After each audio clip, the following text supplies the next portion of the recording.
안녕하십니까, 알림이 황희두입니다. 최근 국민의힘에서 임종석, 조국, 강경화 등을 고발했다는 소식이 전해졌습니다. 이에 민주당에선 정치보복의 서막을 열겠다는 선언이다, 이렇게 규탄을 하고 나섰는데요. 최근 검찰 수사기소권 분리에 합의하는 날 서명하고 돌아서자마자 저렇게 정치보복에 시동을 건 겁니다. 정권이 바뀌었다고 낡은 캐비넷에서 사건을 다시 끄집어내서 수사하라니 기가 막힌다는 반응이 나오고 있고요. 민주당 신현영 대변인은 충격적이라며 정치 보복의 불행한 역사를 되풀이하려 한다면 모든 수단을 동원해 맞설 것이라고 덧붙였습니다. 이러니 많은 시민들은 윤석열 당선자가 세상 다 가진 것처럼 까불고 있지만 절대 영원한 권력은 없다, 한 만큼 곱절로 되돌려 받을 거다, 이런 비판의 목소리도 나오고 있고요. 박병석 국회의장을 향해서 저런 사람들이랑 협치가 되냐? 협치도 대화가 가능하고 상식선에서 합리적으로 소통이 가능한 사람들하고 가능한 거 아니냐, 이런 의미인 거죠. 진짜 황당한 건 최근 김건희 외교공간 답사 가서 그게 대통령 관저 낙점의 결정적인 이유였다는 소식이 전해졌습니다. 최근 대통령 관저로 한남동 외교부 장관 공간을 검토하는 배경에 김건희 씨의 현장 답사가 결정적이었다는 것으로 알려졌는데요. 정원에 있는 큰 나무 하나를 콕 집어서 그건 베어내는 게 좋겠다, 이런 얘기까지 했다고 합니다. 심지어 김건희 씨가 한남동 외교부 장관 공간을 다녀간 후 며칠 지나서 약속도 없이 갑작스럽게 윤석열 당선자도 방문해서 당혹감을 안겼다는 소식까지 전해졌고요. 어쨌든 이렇게 김건희 씨가 사실상의 실세 중의 실세처럼 돌아다니고 있는 건데, 이러니 많은 시민들 입장에선 이게 정상국가 의사결정 시스템이냐, 김건희가 나라를 지배하는구나, 김건희 씨의 풍수지리 사랑 덕분에 국방부와 합참에 이어서 외교부까지 이게 도대체 무슨 민폐를 끼치는 거냐, 이런 비판까지 나오고 있습니다. 그런데 더 어이가 없는 건 분명히 윤석열 측에선 이런 입장을 전하지 않았습니까? 영부인 의전 담당 제2부속실 폐지한다, 대통령 부인은 가족에 불과하다, 이런 얘기를 해놓고 뒤에선 저렇게 김건희 씨가 여기저기 손길을 뻗치고 있는 겁니다. 검찰은 김건희 씨 앞에 가면 도이치모터스 주가 조작이라든지 각종 허위 스펙 아무 말도 못하고 있죠. 오죽하면 소신파 임은정 검사가 검찰 수사가 이 지경일 줄은 몰랐다, 뉴스타파와 이런 인터뷰까지 할 정도죠. 윤석열 당선자에 대한 쓴소리를 쏟아낸 건데요. 검찰 내부 인사가 있는데 걱정이 되지 않냐? 라고 묻자 해볼 테면 해보시라, 나도 내 길 가겠다, 이런 입장을 전하기도 했죠. 검찰의 공권력 남용에 대해서 대놓고 비판을 하고 있고요. 검사들조차 검찰이 얼마나 무서운지 잘 알기에 검찰의 적이 되지 않기 위해 발버둥 친다는 소식까지 폭로했습니다. 그러면서 검찰의 집단 이기주의도 비판했고요. 틈만 나면 국민 타령하는데 국민들 이용하지 말라고 말해주고 싶다는 얘기까지 했죠. 국민이 정말 고통받았을 때 검사들이 목소리 냈는지 생각해보라 이겁니다.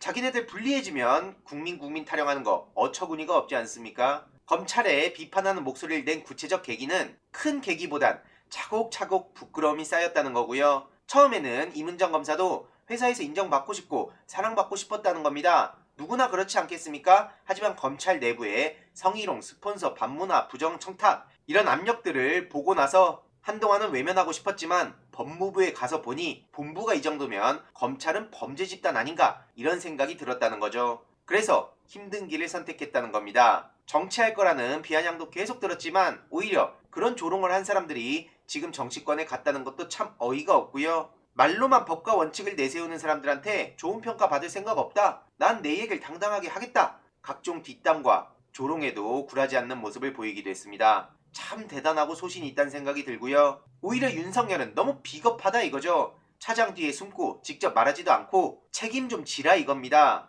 이외로도 많은 내용들이 있는데 댓글로 영상과 기사 링크를 고정해 두도록 하겠습니다. 꼭 한번 보시면 좋을 것 같고요. 이러니 많은 시민들도 네 편 내 편을 떠나서 임은정 검사 같은 사람이 10%만 됐어도 검찰은 이 지경은 안 됐을 거다, 이렇게 당연한 얘기를 할 줄 아는 검사가 조금만 더 있었더라면 하는 아쉬움까지 나오고 있죠. 검찰총장으로 당장 임명하라, 이런 목소리까지 괜히 나오는 게 아니라고 봅니다. 최근 조국 전 법무부 장관이 페이스북에 이런 글을 남겼죠. 어느 지점에서 수사를 멈춰야 하는지 헌법 정신에 비추어 깊이 고민해야 한다. 윤석열 검찰총장 취임사입니다. 그런데 그 말을 전혀 지키지 않았고 헌법 정신의 요체인 비례성의 원칙도 전혀 지켜지지 않았죠. 앞으로도 그럴 거란 건데, 그래서 윤석열, 한동훈 그리고 언론에게 공개적으로 물은 겁니다. 만약 조국 전 장관이 한덕수, 권영세, 김건희, 정호영, 박진 이런 사람들의 지금 논란이 터지는 거랑 같은 사례였다면 과연 가만뒀을 거냐, 이런 지적인 거죠. 언론에서도 해당 소식들을 전했고 여기에 많은 시민들도 조국 전 장관의 주장에 적극 공감한다. 조국 수사만큼 공정하게 수사하라. 지겹더라도 이 말을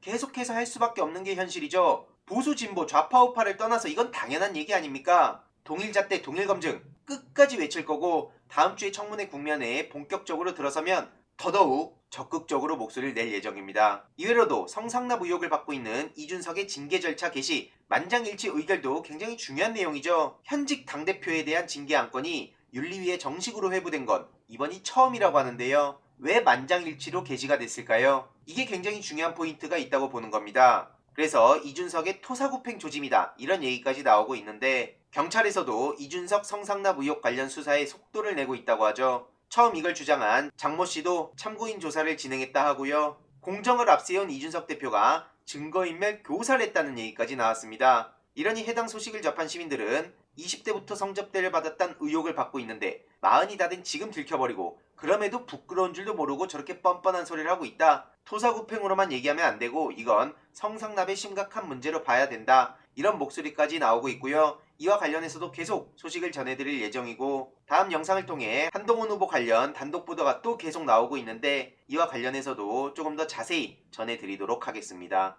이번 내용도 유익했다면 구독, 좋아요, 알림 설정, 멤버십 가입 정말 큰 힘이 된다는 점 말씀드리고 싶습니다. 이번 내용도 주위에 널리 공유 부탁드립니다.